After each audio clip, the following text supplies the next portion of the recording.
Disinfectants, hand sanitizer, bleach, they are everywhere, much more so than ever before, it seems. The focus on cleaning every surface is certainly top of mind, especially for schools with in-person classes. But are there risks associated with cleaning constantly for COVID-19?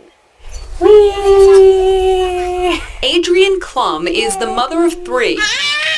The fresh fall air is a break for mom and recess for the kids. I decided to homeschool this year. Not because of fear over the virus at the center of this pandemic we've been living through, but rather concern over cleaning for COVID-19. We're concerned about the products that are being used in the schools. We're concerned about what chemicals are in them and how it's going to long-term affect children and the people working there. And Adrienne is not alone. I don't trust what they're using. Amber Sarah's 4 kids are in the West Allis, West Milwaukee School District and are fully virtual right now. And it's not going very well. No. But she is worried for when they do go back to the classroom and surfaces are constantly being disinfected. You clean a surface real fast and then the kid is touching that surface and then they put their hands in their mouth. You have no idea what they're being exposed to. We took a sampling of both public and private schools across southeast Wisconsin, asking them to provide us a list of products being used to clean their schools for COVID. All responded, and most used products from the same 3 companies.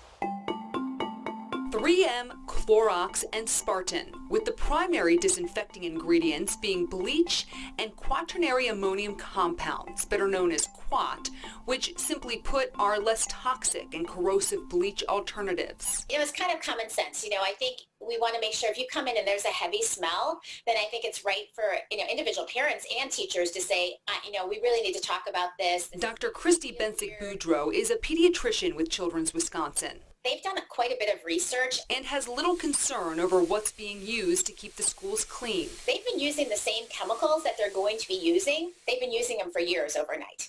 So I don't have a lot of concern with the chemicals in the school. However, doctors are sounding the alarm when it comes to hand sanitizer.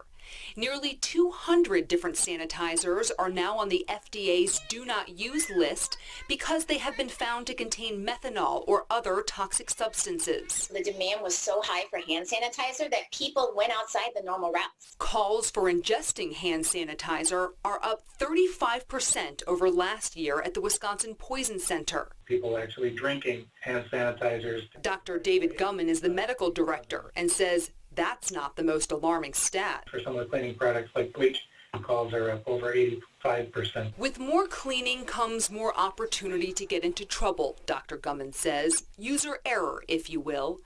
But when it comes to the safety of the products themselves, he says they've been vetted. The good news is that most of the kind of standard household and even industrial disinfecting agents and sterilants that we have out there are very safe products.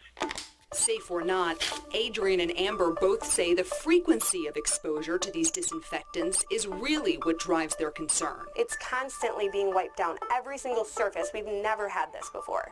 You're literally wiping chairs, tables, doorknobs, anything that you're touching. The exposure is 10 times greater than it was before. Dr. Bensick-Boudreau says she's heard this from parents too and advises her patients to do research, ask questions, and be in the know when it comes to what's being used on or around your children. I think as a parent you should talk to your district, and really if you're voicing these concerns, I think that's when you bring it up and say, hey, show me the studies that say these are safe for my kids to come in.